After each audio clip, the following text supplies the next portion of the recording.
Joshua ဘန်ရဲ့ချက်မြတ်ဘက်ကိုလူယူပြီးဂျပန်ကိုတည်ဆောင်လာမယ်ဆိုတဲ့တက်ဆူတိုင်တာမင်္ဂလာပါဖိတ်သက်များရှင် Fighting Spirit Channel ကနေပြန်လည်ကြိုဆိုပါရစေကျမတို့ရဲ့ Fighting Spirit Channel ဆိုရင် MMA နဲ့သက်ဆိုင်တဲ့အကြောင်းပါလေ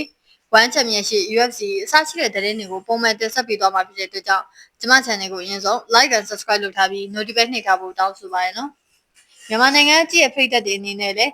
channel ကို VPN ခံပြီးကြည့်ပေးဖို့တောင်းဆိုပါတယ်ဒါဆိုရင်ဒီနေ့ video လေးကိုစလိုက်အောင်ပါJoshua ဘန်နဲ့တက်ဆိုတာရဲ့ဘွဲကလာမယ့်ဧပြီလမှာကျင်းပမယ့် UFC 327ပွဲမှာပါဝင်လာမှာပဲဖြစ်ပါတယ်။လက်ရှိအချိန်မှာ fighter နှစ်ယောက်လုံးကတော့လေ့ကျင့်ခန်းအစီအစဉ်တွေကိုပြင်းပြင်းထန်ထန်စတင်လှုပ်ဆောင်နေကြပါပြီ။တက်ဆိုတာကလည်း Joshua ဘန်ကိုချုပ်ကွက်နဲ့ပွဲသိမ်းပြမယ်။ပထမအချိန်မှာပဲ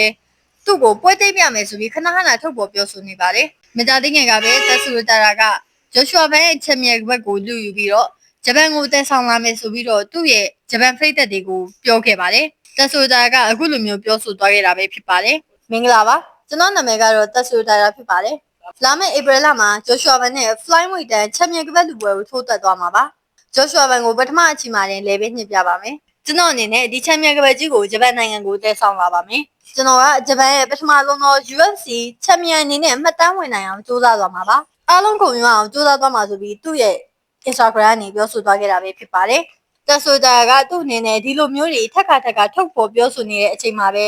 Joshua ဘန်ကလည်းသူ့အနေနဲ့တက်ဆိုတာကိုပထမအချိန်မှာတင်အလဲထိုးပြနိုင်တယ်ဆိုပြီးပြောဆိုသွားခဲ့ပါတယ်။ Joshua ဘန်ကအခုလိုမျိုးပြောဆိုသွားခဲ့တာပဲဖြစ်ပါတယ်။ကျွန်တော်ရဲ့ချန်ပီယံကပတ်ကာဝယ်ပွဲကိုဧပြီလ12ရက်နေ့မှာထိုးသက်သွားမှာပဲဖြစ်ပါတယ်။ဂျပန်ကတက်ဆိုတာနဲ့ထိုးသက်သွားမှာပါ။အားလုံးစောင့်ကြည့်အားပေးကြပါဦးခင်ဗျာမြန်မာပြည်သက်တွေအနေနဲ့လည်းကျွန်တော်အားပေးတဲ့အတွက်အရန်ကိုမှကျေးဇူးတင်ပါတယ်ကျွန်တော်ရဲ့ပထမဆုံးချန်ပီယံကပတ်ကာဝယ်ပွဲမှာအားလုံးဂုဏ်ယူအောင်လုပ်ပြချင်ပါတယ်တာယာကိုပွဲသိမ်းပြီးရင်တော့ပန်တိုဂျာကိုအခွင့်အရေးပေးချင်တယ်မာနယ်ကောက်ကိုတော့ကျွန်တော်ကလုံးဝစိတ်ဝင်စားတော့ပါဘူးသူကအခွင့်အရေးကိုလုံးဝအမီးရစုပ်ကင်နိုင်ခြင်းမရှိခဲ့တာလေဒါကကျွန်တော်နဲ့မဆိုင်ပါဘူးတာယာကိုအခွင့်အရေးပေးပြီးရင်တော့ပန်တိုဂျာနဲ့ထိုးသက်သွားခြင်းပါလေဆိုပြီးတော့သူကပြောဆိုသွားခဲ့ပါတယ်ဒါကြောင့်ဂျိုရှွာဘန်အနေနဲ့သူကတာယာနဲ့ပွဲပြီးလို့ရှိရင်ပန်တိုဂျာနဲ့ပွဲထိုးဖို့ကိုတွက်ချထားပုံပေါ်ပါတယ်ဂျိုရှွာဘန်ကဒီပွဲမှာတေချာပေါက်တက်ဆိုတာကိုပွဲသိမ်းနိုင်မယ်လို့ယူဆထားပါတယ်တက်ဆိုတာကလည်း K2 fighter မဟုတ်လို့ဗန်အနေနဲ့တေချာစူးစမ်းဖို့လိုမယ်ဆိုတာကတော့အေဂမ်မလွဲပါပဲတက်ဆိုတာကဒါပေမဲ့လည်း striking မိုင်းမှာအဲ့လောက်မကောင်းပါဘူးဂျိုရှွာဘန်နဲ့ရှင်လုံးဝ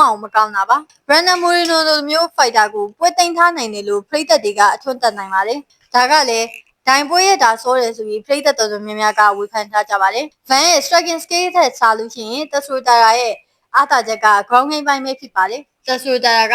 သူ့ရဲ့ fighter ဘောမှာတော်တော်များများကိုချုပ်ကွက်တည်နေပဲပွဲသိမ်းထားတာပါဒီပွဲကဂျိုရှွာဘန်အနေနဲ့ပန်တူဂျာနဲ့ပွဲကပြင်ဆင်လိုပဲပြင်ဆင်လာမှာပဲဖြစ်ပါတယ်တိတ်တောင်းလုံးမခံရပဲချန်ပီယံကပတ်ကိုအောင်မြင်မြင်ကာဝယ်နိုင်ရင်တိတ်တောင်းလုံးမခံရပဲစတန်ဖိုက်ပိုင်းမှာဒါရက်တည်နိုင်ရင်ဂျိုရှွာဘန်အတွက်ချန်ပီယံကပတ်ကိုလွယ်ကူကူနဲ့အောင်မြင်မြင်နဲ့ကာဝယ်နိုင်မှာပဲဖြစ်ပါတယ်ဘယ်လိုဖြစ်လာမလဲဆိုတော့ဧပြီလ12ရက်နေ့မှာစောင့်ကြည့်သွားမှာပဲဖြစ်ပါတယ်ဗီဒီယိုကိုအဆုံးထိကြည့်ရှုပေးခဲ့ကြတဲ့အတွက်အားလုံးကိုကျေးဇူးတင်ပါတယ်နောက်လည်းဒီမှာ channel ကနေဒီလို MMA နဲ့သက်ဆိုင်နေကြပါလေ1 Champion ရှိ UFC အစရှိတဲ့သတင်းတွေကိုပုံမှန်တင်ဆက်ပေးသွားမှာဖြစ်တဲ့အတွက်ကြောင့်ကျမရဲ့ channel ကိုအရင်ဆုံး like and subscribe လုပ်ထားပြီး notification နှိပ်ထားဖို့တောင်းဆိုပါရနော်အားလုံးကိုကျေးဇူးတင်ပါတယ်ရှင်